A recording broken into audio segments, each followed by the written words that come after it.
Hello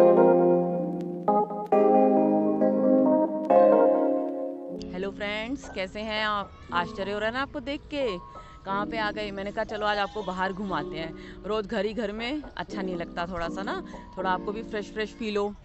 तो friends, कैसे हैं आप सब? होप सो आप सब बहुत अच्छे होंगे। खुश रहिए, मुस्कुराते रहिए, क्योंकि मुस्कुराना इंसानों को भगवान ने दिया है। अगर हम कभी सुना है कि कुत्ता बिल्ली भी मुस्कुराते हैं? इंसान देखो मुस्कुराना दिया है, फिर भी बेचारा टेंशन में मुंह लटकाए घूमता रहता है। अरे खूब मुस्कुराओ, जिंदगी छोटी सी है, हंस के बिताओ। ठीक है फ्रेंड्स, तो चलिए फ्रेंड्स, मैं आज आपको एक स्टोरी सुनाती हूँ, जिसमें आपको पता चलेगा कि किस तरह से हमें भगवान जी कर्मों का फल देते हैं। तो चलिए शुरू करते हैं कहानी सुनाना। एक छोटा सा गांव है खेतड़ी, राजस्थान में। वहाँ पे एक शंभू दयाल नाम का व्यक्ति रहता था। उसकी छोटी सी दुकान थी। उसे घर में वो, उसकी पत्नी और उसका बेटा, चारों बड़े आराम से रह रहे थे, हंसी खुशी रह रहे थे। पर अचानक से पता नहीं क्या हुआ कि उसकी पत्नी की मृत्यु हो गई। अब उसकी पत्नी की मृत्यु हो गई तो वो दुखी रहने लगा। बेटा भी बेचारा छोटा ही था, अभी 5-6 साल का ही था, ज़्यादा बड़ा नहीं था। तो सबने उसे सलाह दी कि भाई शंभू कब तक अकेला रहेगा, चल शादी कर ले। तो पहले तो वो मना करता रहा, बाद में उसने कहा चलो ठीक है अब क्या करें। तो फिर वो शादी के लिए मान गया और घर में एक नई दुल्हन आ गई। लेकिन वो जो उसका बेटा था सौरभ, उसको ऐसे नहीं कि सौतेली माँ की तरह प्यार करता था, मतलब प्यार करती थी, उसको अपने बेटे की तरह ही उसने रखा। कुछ समय बीता, उसका भी बेटा हो गया। अब घर में कौन रह गया? शंभू, उसकी पत्नी और उसके 2 प्यारे प्यारे से बेटे। सब कुछ अच्छा चल रहा था, हंसी खुशी दिन बीत रहे थे। शंभू बहुत मेहनती था। धीरे धीरे उसने दुकान पे मेहनत करी और अपनी दुकान को बड़ा कर लिया, मतलब आसपास की भी दुकानें खरीद के अब तक करीबन उसके 3 दुकानों के बराबर एक दुकान हो गई थी। और इस तरह से उसने अपना कारोबार भी बढ़ा लिया। धीरे धीरे समय ऐसे ही बीतता रहा। समय का चक्र तो चलता रहता है, रुकता तो किसी के लिए भी नहीं है। लेकिन पता नहीं क्या हुआ कि उसकी दूसरी पत्नी की भी, जब बच्चे बड़े हो गए थे तो उसकी दूसरी पत्नी की भी डेथ हो गई। अब वो संसार छोड़ के चली गई।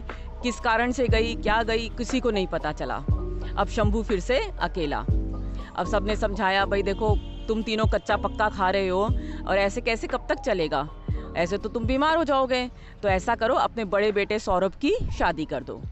नई बहू आ जाएगी, छम छम पायल बजेगी, घर में रौनक आ जाएगी, सारे तीज त्योहार मनाए जाएंगे। शंभू को ये सुझाव बहुत पसंद आता है और वो ले आता है सौरभ के लिए एक सुंदर सी लड़की पसंद करता है और उससे अपने बेटे की शादी कर देता है और घर में नई दुल्हन आ जाती है। दुल्हन भी बहुत अच्छी होती है। छोटे भाई, अपने जो छोटा देवर होता है उसको भाई की तरह प्यार करती है और अब ससुर को अपने पापा की तरह पूरा प्यार और सम्मान देती है और अच्छे से जल्दी ही पूरा घर संभाल लेती है। अब घर में नई सब कुछ अच्छा ही अच्छा फिर से शुरू हो जाती है ज़िंदगी। सब अच्छा चल रहा होता है। लेकिन एक दिन शंभू भी अचानक ये दुनिया छोड़कर चला जाता है। भाई समय किसी के साथ तो रहता नहीं है, सब ने एक दिन बूढ़ा होना है और जाना है, तो वो भी अपने समय पर ही जाता है। इस तरह वो भी संसार को छोड़कर चला जाता है। अब घर में कौन रह गए? सौरभ, उसकी पत्नी और उसका छोटा भाई। ठीक है, अब ये 3 जने रह गए और धीरे धीरे घर में नन्हे मेहमान के आने की खुशखबरी भी आ गई। सब बहुत खुश थे उस दिन, जिस दिन नन्हे मेहमान की कि चलो अब हमारा घर और ज़्यादा अच्छे से हो जाएगा। कारोबार भी अच्छा चल रहा है, दोनों भाइयों ने कारोबार भी बहुत अच्छे से संभाल लिया। सब कुछ अच्छा चल रहा था। लेकिन अचानक पता नहीं क्या होता है कि सौरभ का जो छोटा भाई होता है प्रतीक, उसकी तबीयत अचानक से खराब रहने लग जाती है। डॉक्टर को दिखाते हैं, कोई फ़र्क नहीं पड़ता। अब डेली डेली शहर ले जाके डॉक्टर को भी दिखाना बहुत मुश्किल था, क्योंकि खेतड़ी एक छोटा सा गाँव है, कस्बा है। अब इस तरह से वैद्य जो होते हैं, बहुत माने हुए वैद्य होते हैं, तो उनसे इलाज चल रहा होता है, डॉक्टर का भी इलाज चल रहा होता है। लेकिन पता नहीं इलाज चलते चलते साल भर हो जाता है, लेकिन उसको कोई फ़र्क नहीं पड़ता। मतलब कभी ठीक, कभी बीमार, कभी ठीक, कभी बीमार। प्रतीक का यही हाल चलता है। अब उनका जो होता है, जितनी भी जमा पूंजी होती है, सब इलाज में खर्च हो जाती है। तो एक दिन वो प्रतीक कहता है कि भाई नन्हा मेहमान भी आने वाला है और ऊपर से अब ये बीमार भी चल रहा है मेरा छोटा भाई, पता नहीं कैसे होगा, तो मुझे अपनी आधी दुकान तो बेचनी ही पड़ेगी। वो कहती है उसकी बीवी, आधी दुकान बेचोगे? कह रहा है माना कि भाई है, लेकिन आधी दुकान, हमारी तो आधी संपत्ति पूरी बिक जाएगी। कह रहे कोई बात नहीं, उसी का हिस्सा था, बिक जाएगी तो बिक जाएगी, कोई बात नहीं। पर वो उसकी पत्नी समझाती है, देखो 1 साल से बीमार तो चल ही रहा है, क्यों ना वैद्य जी को कह के ख़त्म ही करवा दें, जहर ही दिलवा दें। उसको बहुत झटका लगता है, खूब डांटता है अपनी पत्नी को, तेरी हिम्मत कैसे होगी ऐसे बोलने की, क्या समझ रखा है ये, आखिर मेरा भाई है, मैं तो सोचता था तू भाई की तरह प्यार करती है। उसको खूब डांटता है। लेकिन फिर उसकी बीवी कहती है भाई मैं ठीक है, तुम्हारा भाई है, तुम्हारी दुकान, मुझे क्या, मेरे तुम्हारी संपत्ति है, मेरा क्या। तो वो कुछ नहीं बोलती, चुप हो जाती है। अच्छा, अब थोड़े टाइम बाद वो दुकान बेचने के लिए लगा देता है कि भाई आधी दुकान जिसने खरीदनी है खरीद लो, आखिर इतनी बड़ी दुकान है, कोई बात नहीं। अब दुकान भी देखने वाले आते हैं और एक दिन उस दुकान का, आधी दुकान का मोल तय हो जाता है। तय होता है कि चलो भाई इतने में ये दुकान बेचेंगे। अब जिस दिन वो दुकान खरीदने आता है उसी दिन उसका मन बदल जाता है सौरभ का, अपनी दुकान देख के कि भाई इतनी बड़ी दुकान है और छोटी सी दुकान रह जाएगी मेरी, तो मैं अपने बेटे को क्या दूंगा, मेरे बापू तो मुझे इतनी बड़ी दुकान दे के गया और मैं अपने बेटे को क्या दूंगा, कल को मेरा बच्चा होगा, अब बेटा हो चाहे बेटी हो जो भी होगा, तो मैं अपने बच्चे को क्या दूंगा, क्या भविष्य दूंगा अपने बच्चों को, आने वाली जनरेशन को। ये सोचता सोचता वो दुकान बंद करता है और चल देता है। चलते चलते पता ही नहीं चलता, सोचते सोचते कब वैद्य जी के पास पहुंच जाता है। अब जब वैद्य जी के पास पहुंचता है तो वैद्य जी उसे देख के बुलाते हैं कि बेटा मैं तो शाम को आने ही वाला था तेरे भाई को देखने, तू इतने परेशान क्यों हुआ। कह रहा है नहीं, मैंने सोचा मैं आपको याद दिला दूं कि आपने शाम को उसे देखने आना है, पर आप मुझे एक बात बताओ, क्या वो ठीक हो सकता है। वैद्य जी ने कहा बेटा देखो, ठीक होना ना होना मेरे बस की बात नहीं है, सब भगवान जी के ऊपर है। तो उसने कहा नहीं, मुझे पक्का बताओ कि वो ठीक होगा या नहीं होगा। तो वैद्य ने कहा देखो मैं पक्का नहीं कह सकता क्योंकि मेरे हाथ में नहीं है उसकी बीमारी, समझ ही नहीं आ रहा क्या बीमारी है, तो मैं कैसे बताऊं। तो उसने कहा ठीक है, आप एक काम करो, उसे जहर दे दो। वैद्य जी को झटका लगता है, ये क्या कह दिया तूने, जहर दे दूं, वो भी अपने भाई को, तेरे भाई को, कैसे, तू तो इतना प्यार कर रहा है उसे, इतना इलाज करा रहा है, ठीक हो जाएगा, हिम्मत हारने की क्या बात है। उसने कहा नहीं, आप जहर दे दो, और पैसों की पोटली पकड़ा देता है।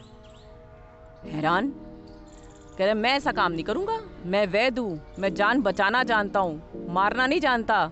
तो कह रहे नहीं, मैं कह रहा हूं ना आपसे, आपकी मर्जी है, ये पैसे रखे हैं। अब पैसे की पोटली देखकर वैद्य को भी लालच आ जाता है, पर फिर भी वो मानता नहीं है और वो पोटली रख के आ जाता है।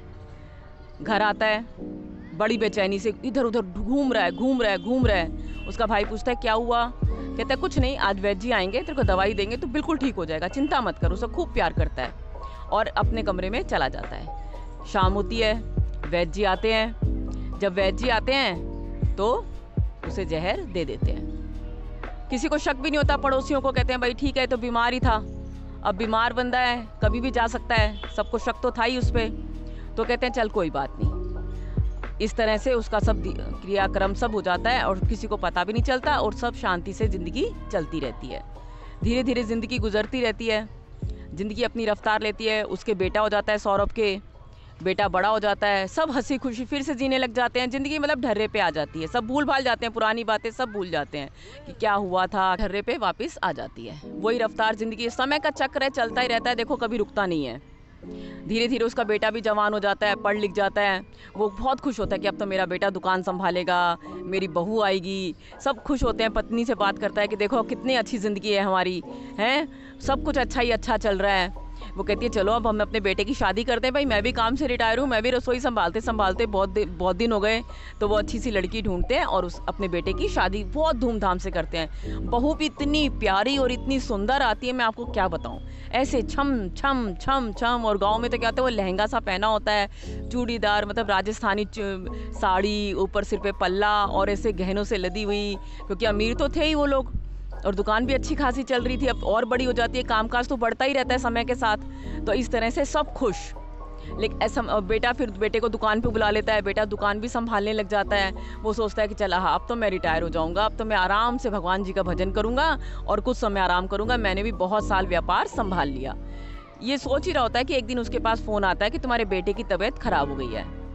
वो जाता है, कहता कोई बात नहीं, वही होता रहता है, हल्का फुल्की तो तबीयत सबकी खराब हो जाती है। तो वो डॉक्टर के पास ले जाता है। डॉक्टर कहते हैं बेटा देखो ऐसा है, अभी टेस्ट होते हैं, सारे टेस्ट होते हैं उसके बेटे के, सौरभ के बेटे के सारे टेस्ट हुए। सब टेस्ट में अभी पता ही नहीं चल पा रहा है। इस तरह टेस्ट होते जा रहे हैं, 6 महीने बीत जाते हैं।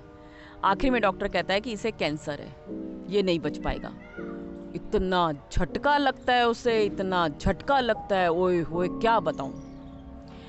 एकदम से धम से बैठ जाता है। कहता है इतना पैसा लगा दिया टेस्टों में, कह रहे डॉक्टर साहब इसका इलाज करो मेरे बेटे का, मेरा तो इकलौता ही बेटा है, कैसे ना कैसे इसे ठीक करो। हाथ पैर मिन्नतें खूब जोड़ता है, और मेरी नई नई बहू आई है, अभी बहू को आए हुए भी 7-8 महीने नहीं हुए, मैं क्या बोलूँगा बहू को। तो कहता है देखो हम कोशिश कर रहे हैं और आप इसे एडमिट करवा दीजिए। वो एडमिट करवा देता है बड़े हॉस्पिटल में। कहता है अगर इसे फ़ौरन भी ले जाना पड़े तो मैं अपनी आधी दुकान बेच के भी फ़ौरन ले जाऊंगा, लेकिन मुझे मेरा बेटा ठीक चाहिए। अब कैंसर जैसी बीमारी तो क्या है, पूरा घर ही खाली कर देती है एक तरह से। तो वो कहता है चलो ठीक है। वो उसको लेके जाता है बड़े हॉस्पिटल, वहाँ उसको इलाज कराता है, दिल्ली में खूब इलाज कराता है। फिर वो कहते हैं देखो भैया हमें तो उम्मीद लग नहीं रही है। एक दिन डॉक्टरों से वो अपनी दुकान भी बेच देता है, अपनी आधी दुकान बेच देता है, अपना घर भी थोड़ा गिरवी रख देता है, जेवर भी बिक जाते हैं उसकी वाइफ के। तो वो कहता है एक दिन डॉक्टरों से बुलाता है देखो अब उम्मीद नहीं है, अब हम आपको झूठी तसल्ली नहीं दे सकते, अब आप अपने बेटे को घर ले जा सकते हैं। ये सुनकर वो रात को अपने बेटे के पास बैठा होता है, सिर पे ऐसे हाथ रख देता है और ऐसे बेचारे बेटे के पास बैठा होता है कि इतने में उसे जोर जोर से हंसने की आवाज़ आती है। वो देखता है क्या ये यहाँ कौन है जो हंस रहा है। वो कहता है भाई मैंने अपना हिस्सा ले लिया। झट क्या हिस्सा ले लिया, क्या हिस्सा ले लिया भाई तूने?